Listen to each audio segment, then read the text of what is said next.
Afternoon, everybody. It's great to see all of you on this very newsy day, to say the least. I have a couple of updates for you this morning, or this afternoon. As you know, this morning, the president spoke to President Putin of Russia. They spoke at length, and the president released a statement following that conversation in great detail. I can also confirm that the president just recently got off the phone with President Zelensky of Ukraine. His truth is as follows. I just spoke to President Zelensky of Ukraine. The conversation went very well. He, like President Putin, wants to make peace. We discussed a variety of topics having to do with the war, but mostly the meeting that is being set up on Friday in Munich, where Vice President J.D. Vance and Secretary of State Marco Rubio will lead the delegation. I am hopeful that the results of that meeting will be positive. It is time to stop this ridiculous war where there has been massive and totally unnecessary death and destruction. God bless the people of Russia and Ukraine. I myself just spoke to the president about these calls, and he told me to tell all of you they were very good calls, they were very positive, and the administration is wholeheartedly committed to a peace deal to end once and for all the Russia-Ukraine war. More on that later. I'm sure you'll have more questions to ask. This week, the president has continued to deliver on his promises to the American people. According to new polling that was released at the beginning of this week by CBS News, an overwhelming 70% of Americans said that President Trump is following through on what he pledged to do during his historic campaign. The poll also revealed that Americans see President Trump as a tough, energetic, focused, and effective leader fighting hard to improve their lives and our country. And yesterday, in particular, was a truly special day for the United States of America.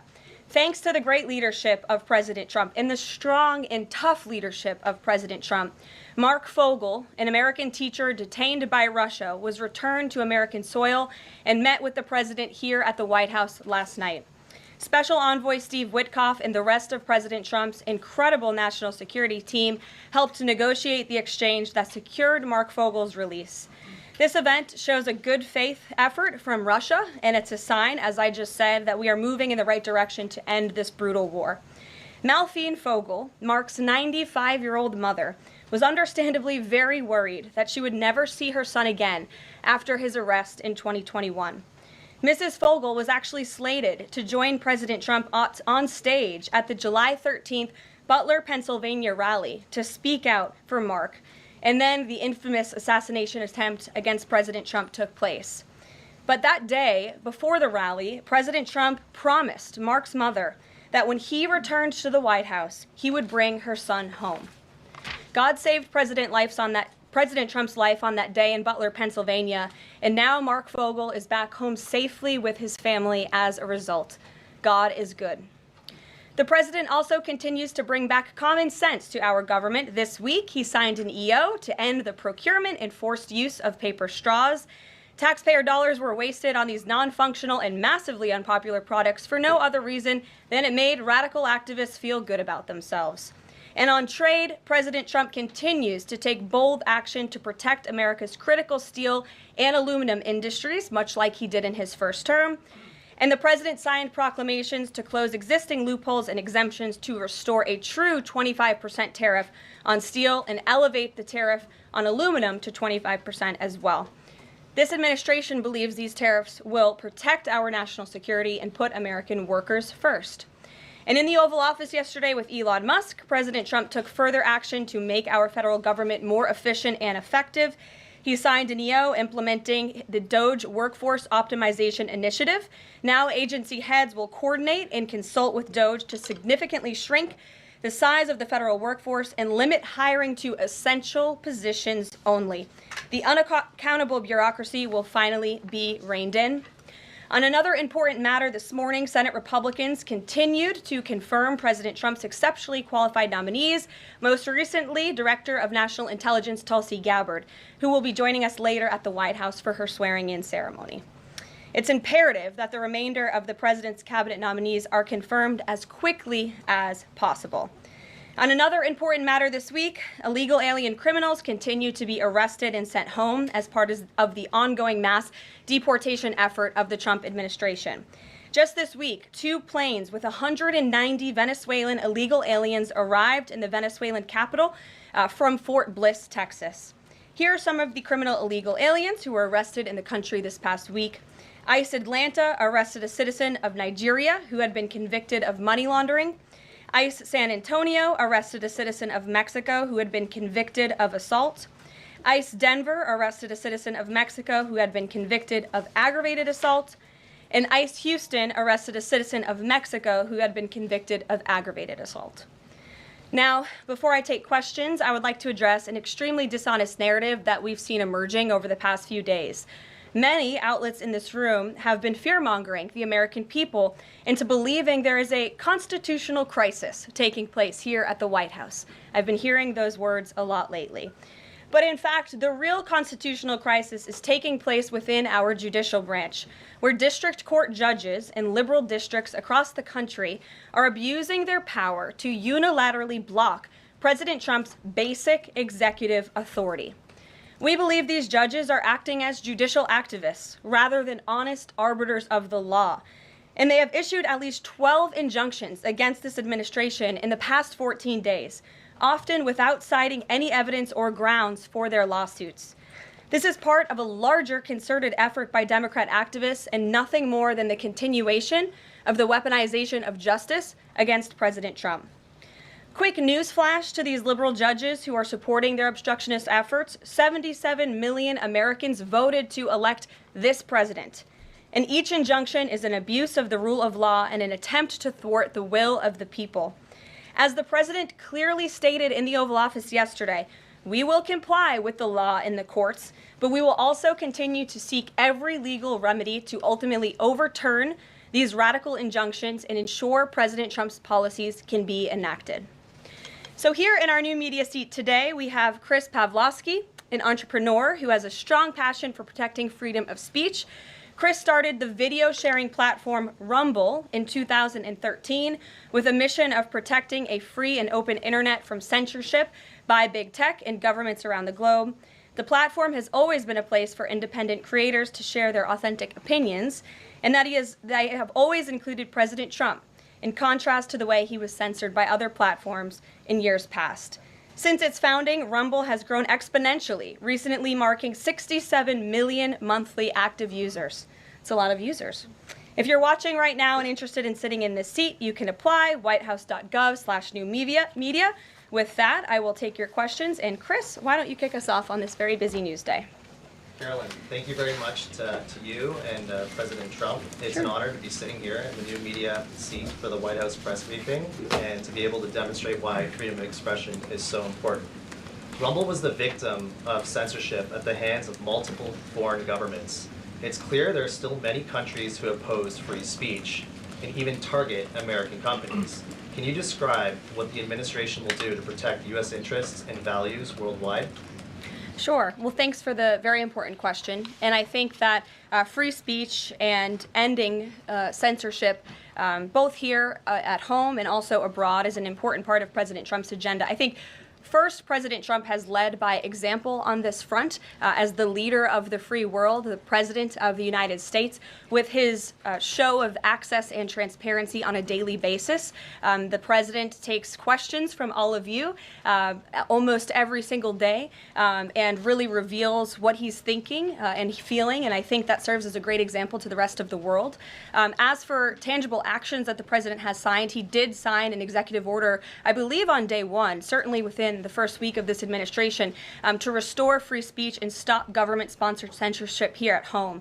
And the EO made it very clear that federal employees are not allowed to engage in any activity that would infringe upon the American people's right of free expression. So I think the president has led quite strongly on this. And I would just add, this is part of the reason we have a new media seat, to invite new voices into this room. Again, we're going to need to expand this room because so many people are interested, and we're very excited about that. It's a privilege to cover this White House, but we want all voices to be heard. So thanks for being us with here, Chris, and I hope you enjoy the briefing. Sure. Jordan. Thanks, Karoline. Data out this morning showed that consumer prices were up across a variety of goods, and just before that report, though, President Trump called for lower interest rates. The Fed said it's holding rates steady to try and tamp down further inflation. So how would lowering rates help keep inflation in check for the American people? Sure. Well, first of all, on the inflation point, we did receive those numbers, and they were worse than expected, which tells us that the Biden administration indeed left us with a mess to deal with. It's far worse than I think anybody anticipated, because unfortunately the previous administration was not transparent in where the economy truly was. We know people at this very podium told the American people that inflation was transitory and that it would go away. That was not the case. And now the last report of the Biden administration, as revealed today, shows that inflation is still about 4.5% higher over the past 3 months. This is an indictment on the Biden administration's mismanagement of the inflation crisis and their lack of transparency in addressing it. As for tackling inflation and interest rates, the president has made his position on this very clear. He wants interest rates to be lower, he wants inflation to be lower, and he believes that the whole of government economic approach that this administration is taking will result in lower inflation. I have said that from this podium many times. The president had record low interest rates and inflation rates in his first term. He believes that the economy can handle it and withstand it. And we're doing a lot to tackle the inflation effort on this front. It's a whole of government economic approach, and I've talked about what we're doing to tackle inflation quite a few times from this podium. Can you update us on reciprocal tariffs? That's going to come before Prime Minister Modi's visit tomorrow. I do believe it will come before the Prime Minister's visit tomorrow, and I will let the President discuss the details on the reciprocal tariff front. But this is something he believes strongly in, and it's very simple logic as to why the President wants to impose reciprocal tariffs. It's the golden rule, which we all learned when we were growing up in school. Treat others the way you want to be treated, and far too many nations around this world have been ripping off the United States of America for far too long, and that's why the President believes this will be a great policy that will benefit American workers and improve our national security. JJ. On Doge and the fraud claims, Elon Musk in the Oval yesterday gave us some information on that. We're just wondering if there's some proof, evidence. Is the White House willing to share evidence of those fraud claims, or can Elon Musk come to the briefing room and share material evidence of what he's talking about? Sure, I would love for Elon Musk to come to the briefing room. That's why we had him go to the Oval Office yesterday, where I think he provided great answers. He was speaking in layman's terms, speaking common sense to all of you in the media, but also to Americans at home. But I would say especially to all of you in the media, because I think it's a real fallacy that there's this alleged lack of transparency when it comes to Doge. President Trump and Elon Musk have been incredibly transparent on what Doge is doing. There is an X account with the Doge handle. They are tweeting out what they are doing on a daily basis. They have a website where they are posting the receipts of the contracts that they are reviewing and the payments that they have stopped from going out the door. The secretaries of our departments have stopped from going out the door. And I would also say that before it was Elon Musk making our government efficient and accountable, it was some unnamed bureaucrat that none of you knew. Elon Musk is the richest man in the world. He's also now one of the most highly scrutinized men in the world alongside President Trump because of what he's doing and the access that he is allowing. So there's great transparency. As for the actual receipts, we are happy to provide them, and I actually brought some today because all of you know I love to bring the receipts. We have contracts upon contracts that we can send and provide this information to you. Let me be very clear. We are not trying to hide anything. We have been incredibly transparent, and we will continue to be. These are screenshots of contracts that Doge found across our government. This is a DEI contract, $36,000 for U.S. citizenship and immigration services. That is against the president's policies and his America First agenda. This is a $3.4 million contract, a Council for Inclusive Innovation at the U.S. Patent and Trademark Office, Department of Commerce, another DEI contract that Doge identified. I can continue to go through these. Oh, I love this one, $57,000 for climate change in Sri Lanka. What is this doing to continue the interests of the American people? Absolutely nothing. These are the line items across the federal government that Doge is identifying daily. They're moving very fast. There's a lot of paper that we can show you, but we're happy to do it. This administration has been more than transparent about what Doge is doing. And here's one of their tweets that they posted about the mine. I believe this is in Pennsylvania, where the federal employee retirement system is being processed. Did anybody know this was even happening in our country before Elon Musk talked about it in the Oval Office yesterday? A lot of Americans didn't. So we are providing transparency and accessibility on a daily basis when it comes to Doge.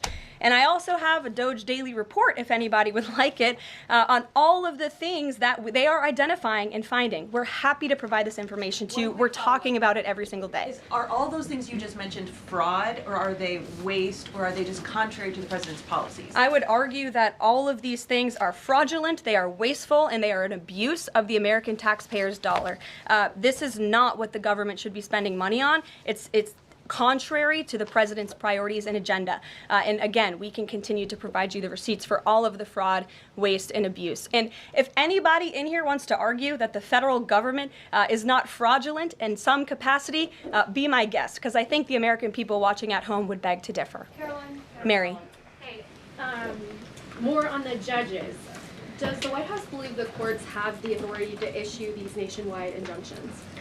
We believe that the injunctions that have been issued by these judges have no basis in the law and have no grounds, and we will, again, as the president said very clearly yesterday, comply with these orders, but it is the administration's position that we will also ultimately be vindicated, and the president's executive actions that he took were completely within the law, they were constitutional, and we look forward to the day where he can continue to implement his agenda.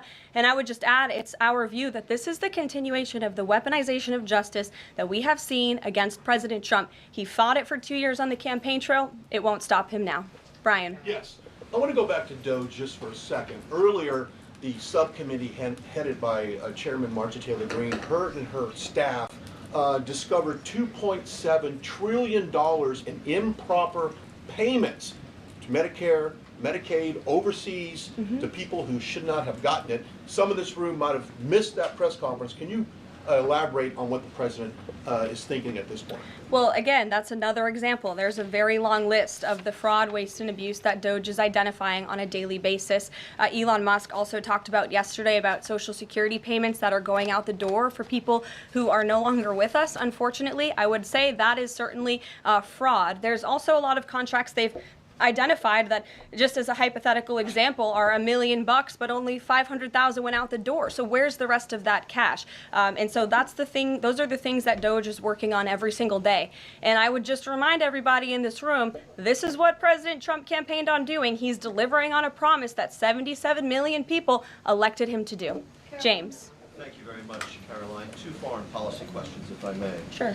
First, the statement that was released after this morning's phone calls identified Mr. Witkoff as the special envoy who will be part of the delegation that undertakes to resolve the Russia-Ukraine war. I had thought that that individual was General Kellogg, and so can you clear that up? Sure, I'd be happy to. As you mentioned, the president in his truth following the phone call with Vladimir Putin said that he has asked Secretary of State Rubio, the director of the CIA, John Ratcliffe, our national security advisor here at the White House, Michael Watts, and Steve Witkoff to lead the negotiations. As for General Keith Kellogg, he remains a critical part of this team in this effort. He's played a tremendous role in getting the negotiations to this point, and he's very much still part of the Trump administration. The other subject is Iran. I took note of President Trump's comments in his Super Bowl interview with our colleague Bret Baier to the effect that he wants to do a deal with Iran. However, that interview appeared after the supreme leader of Iran, the Ayatollah Ali Khamenei, had already ruled out any additional negotiations with the United States. So kind of a two-part question. A, what gives the president any confidence that Iran will come to the table? And B, more fundamentally, why is the president interested in doing a deal with Iran instead of doing everything he can, perhaps short of U.S. military intervention, to try and hasten the end of what many of his own supporters regard as an evil regime? Well, the president has made it very clear that he will never allow Iran to have nuclear capabilities. That is a red line that he has drawn, and he will not allow that to happen. But you asked why President Trump wants to make a deal. I would remind you, he's the master of the art of the deal. He is America's deal maker in chief. He leads from a position of securing peace through strength. And I think time and time again already, in just 4 weeks, We have seen the president being able to negotiate successful deals with our partners, our adversaries all around this world. You know, the release of Mark Fogel just last night is something that I think speaks to the president's deal-making ability. This is something that the Biden administration allegedly tried to do for 3.5 years. I think you all should go back and ask some of those Biden administration officials what they even tried to do and why weren't they successful, because for 3.5 years Mark Fogel sat in a Russian prison and it took President Trump 3 weeks to get him back on American soil. There's nobody better at making deals than Donald Trump. Karoline, Phil Wegman. Thank you. Two foreign policy questions. Ukrainian President Zelensky has said after the war that he wants NATO membership or nuclear weapons. We heard Defense Secretary Hegseth say that NATO membership was unrealistic. What's the president's view on the other option, on a nuclear Ukraine? I have not talked to President Trump about Ukraine's NATO membership or their nuclear capabilities. I would leave it to him to discuss, but I will tell you again that Secretary Rubio and also the Vice President, J.D. Vance, will be meeting directly with President Zelensky in Munich on Friday, and I'm sure they will provide a readout of that conversation and that discussion. And then the second question, given that this administration has called on Europe to take more responsibility for their own defense, I'm wondering, will the EU or any other European nation other than Ukraine be involved in these peace talks? I don't have any European nations who are involved currently to read out for you. Certainly, you know, the president has employed a very strong team or deployed a very strong team to continue these negotiations. And the fact that he was on the phone with both President Putin and President Zelensky today shows that he's very much involved in this effort as well. And then just a follow-up, I guess. Sure. Should we expect the president to negotiate in person with Zelensky and Putin? I don't have anything to read out on that for you today. Maggie, good to see you. Thanks for taking the question. You talked about the transparency with Doge and Elon Musk's press availability yesterday. There is a conflict of interest law in place that says that people who have personal interests can't interact with government entities that could touch on those. Has President Trump signed a waiver for Elon Musk? Does such a thing exist? If it does, will you guys release it in the interest of transparency that he's committed to? I have not seen the law that you are referring to. What I can tell you is that Elon Musk, as I've confirmed before, is a special government employee.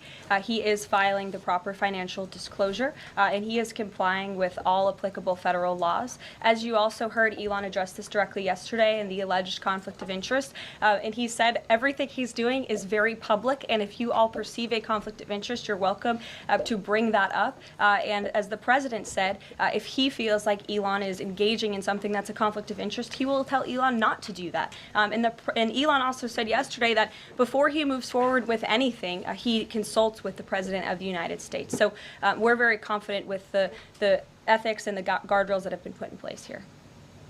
Caitlin. Thanks, Caroline. I have a few things for you, but on the commitment by President Trump, he said that he and President Putin agreed to visit each other's respective nations. Are there any preconditions that President Trump has that President Putin must do before he goes and meets with him, withdrawing some forces, withdrawing all forces, anything like that? Not that I'm aware of. That doesn't mean they don't exist, but I was just talking with the president in our national security team. I wasn't made aware of any conditions, but if they exist, I'm happy to provide those. And on the president himself, you know, he styles himself as this master negotiator. He is now deploying these negotiations, saying that they start immediately. We did hear from the Defense Secretary, Pete Hegseth, though, today saying that NATO membership is not realistic for Ukraine and neither is returning to pre-2014 borders. Aren't they giving away bargaining chips before these negotiations have even started? Again, I haven't talked to the president about Ukraine's NATO membership, and he appointed several individuals to negotiate on his behalf. He's directly involved in these negotiations as well, and I'm sure if you ask him that question in the near future when you're able to, he'll give you an answer. I just don't want to get ahead of him on it. And final thing for you, which White House official made the decision to bar the AP reporter from the Oval Office and the diplomatic reception room last night? Well, first of all, let me just set the record straight. It is a privilege to cover this White House. It's a privilege to be the White House press secretary. And nobody has the right to go into the Oval Office and ask the President of the United States questions. That's an invitation that is given. And there are hundreds of outlets on this campus, many of you in this room who don't have the privilege of being part of that pool every single day and getting to ask the President questions. We reserve the right to decide who gets to go into the Oval Oval Office, and you all have credentials to be here, including the Associated Press, who is in this briefing room today. But isn't it retaliatory in nature is the argument, because the reason that the AP was barred, which they said was because they're not using the phrase Gulf of America, they're using Gulf of Mexico in line with their standards. And so the question here is this setting a precedent that this White House will retaliate against reporters who don't use the language that you guys believe reporters should use? And how does that align with the First Amendment commitment that you were just talking about? I was very upfront in my briefing on day one that if we feel that there are lies being pushed by outlets in this room, we are going to hold those lies accountable. And it is a fact that the body of water off the coast of Louisiana is called the Gulf of America. And I'm not sure why news outlets don't want to call it that, but that is what it is. The Secretary of Interior has made that the official designation in the Geographical Identification Name Server. And Apple has recognized that, Google has recognized that, pretty much every other outlet in this room has recognized that body of water as the Gulf of America, and it's very important to this administration that we get that right, not just for people here at home, but also for the rest of the world. Sure. Thank you, Karoline. The prisoner exchange with Russia coming at the same time as the president is now announcing negotiations to end the war in Ukraine. The timing of that is hard to ignore. Was Ukraine discussed as part of this prisoner swap?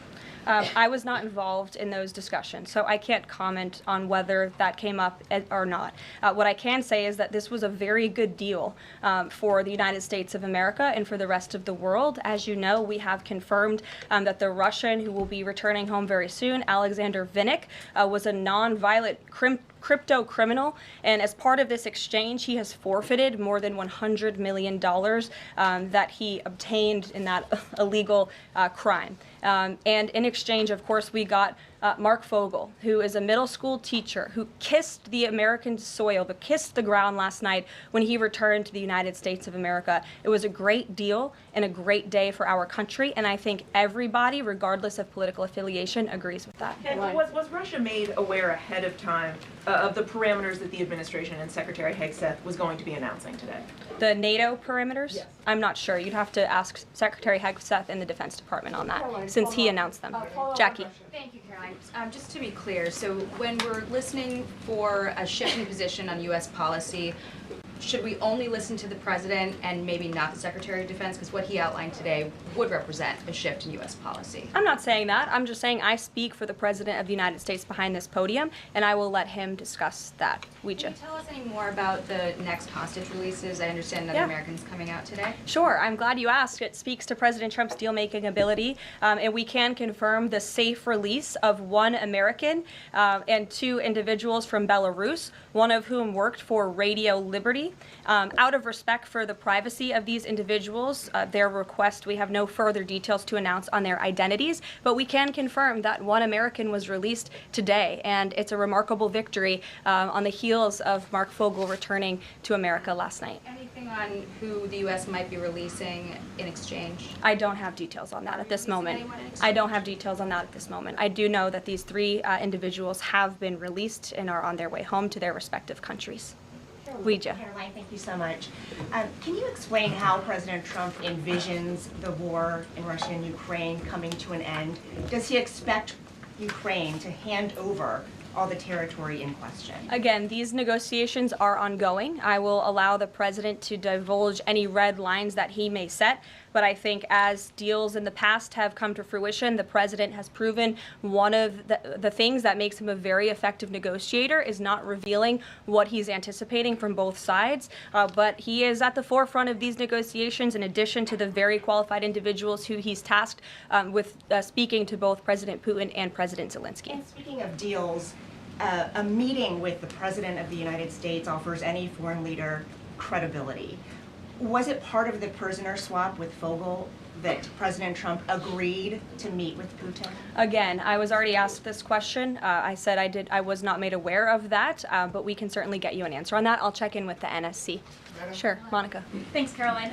It's clear that this administration is dedicated to both truth and transparency. We know that with Doge, but we also know that because this administration recently announced it's going to declassify the assassinations of Martin Luther King Jr., JFK, and RFK. I'm wondering, is it likely that we're going to see more information regarding the assassination attempts on the president's life while he was on the campaign trail? In regards to the assassination of the individual, as you mentioned, President Trump signed that executive order directing the respective agencies to do it. I know that that process continues and is ongoing. He's committed to transparency and the declassification of these very important files that I think many Americans are not only interested in learning about, but also have the right to know about. As for the two heinous assassination attempts on the president's life, he's spoken to this publicly. I've spoken to him about it privately, and as he said publicly to all of you, he feels he has a right to know about further information about the individuals who tried to kill him, tried to take his life. And so, if and when we get that information, I'll leave it up to the president to decide whether or not he would like to reveal it. But I believe in the effort of transparency that we've seen consistently from this president, he certainly will. Daniel. Thanks, Caroline. I wanted to ask you about the $59 million that FEMA sent to New York City migrant hotels. Secretary Kristi Noem just put out a statement saying that she clawed back the full payment that FEMA activists unilaterally gave to NYC migrant hotels. She wrote, "Mark my words, there will not be a single penny spent that goes against the interest and safety of the American people." What does the response of the Trump administration send to any federal bureaucrats that are thinking about obstructing the president's agenda?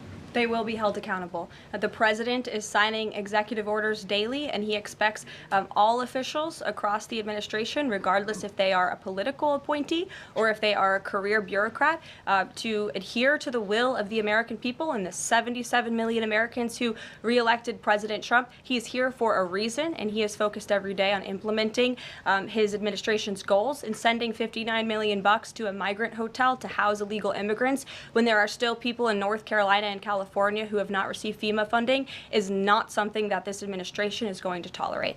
Tiana. Thank you so much, Caroline. One on New York and one on Russia, please.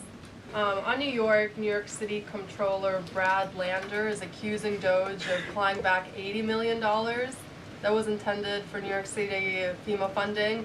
Wondering if you've heard about that figure, if that figure is accurate, and why that money was taken back. I have not heard about that figure. DOJ is moving very quickly, but I can get the receipts and gladly send them to you. I know that story is likely of great interest to the New York Post. And then one John. on Russia, please. Sure. Is President Trump waiting for a kind of signal or an action from Putin to go to Russia? And would he be willing to go to Ukraine in the future? I don't have any decisions to make on the president's potential visit to Russia or any in-person meeting at this time. John. Thanks a lot, Caroline. Two questions, one on foreign policy, one on domestic policy. Following up on the president's call that he had with President Putin, does the president view Russia, does he view President Putin as an ally, as a partner, as a competitor, or as an adversary?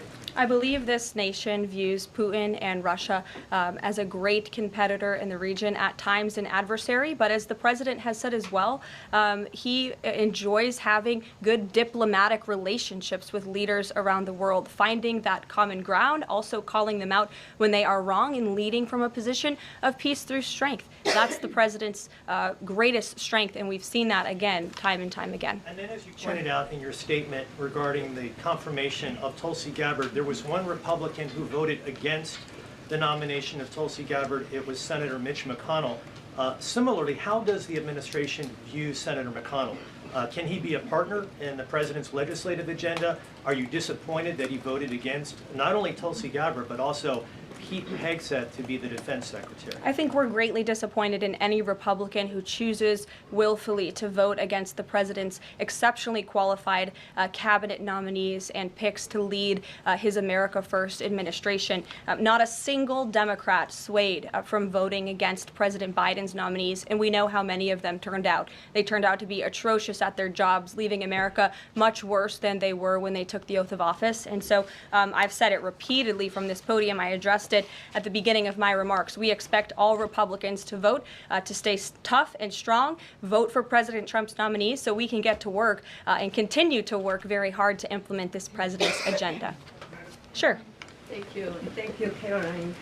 On South Korea is currently in a chaotic situation. How does the President Trump react to the current chaotic situation in South Korea? Secondly, if South Korea needs help from United States, what role do you think the U.S. will play? Sure. I haven't spoken to the president about the ongoing situation in South Korea. I would defer you to his previous statements. And I can also see if I can get you something new from the National Security Council, who I'm very confident the officials that are focused on South Korea are on this. I just haven't spoken to them about it, but I'm happy to provide that for you. Yes. Thank you, Karoline. Does Elon Musk have power of the presidency? Absolutely not. Right. That's a ridiculous question. I asked that question because, the Democrats have been hurling insults at Elon Musk, hurling attacks, calling him President Musk. Most recently, Jamie Raskin, the congressman, took it a step further, calling for Musk's impeachment, saying that he somehow usurped the power of the presidency. What's your response? It's utterly ridiculous. Elon Musk addressed this in the Oval Office yesterday. The president addressed it as well. Elon Musk is serving at the pleasure of the president, just like everybody else on this team. He takes directives directly from the president of the United States. And I think some of the comments that you referred to are nothing more than a failed attempt from the media and from Democrats to try to sow division in this White House. We saw them do it in the first term. We're not going to let them do it in the second term. This is a unified team who is working at the pleasure of the president to do what's right for the American people. I have one more quick housekeeping note before I leave you all today. The president wanted me to share with all of you that he had a wonderful meeting with King Abdullah of Jordan yesterday. They discussed many things, including the Gaza Strip and its future at great length. The king would much prefer that the Palestinians stay in place, with the additional land to be used for new development, which would greatly create jobs at levels never seen before. But the president feels it would be much better and more majestic if these Palestinians could be moved to safer areas. I would just add to that the president remains wholeheartedly committed to seeing peace in the Middle East, and our Arab partners in the region have been tasked with coming up with a peace plan to present to the president. That is ongoing. King Abdullah mentioned that yesterday. He also committed to accepting 2,000 sick children from the Gaza Strip, which the president called a beautiful gesture. So the administration continues to work with our Arab partners in the region. We stand closely with our ally Israel, and the president has presented this big, new, bold idea to secure peace in the Middle East, and he is not going to waver from that. And we look forward to seeing that goal of this administration achieved as well. Thank you very much, everybody, and we'll see you very soon. Have a great day. Thank you.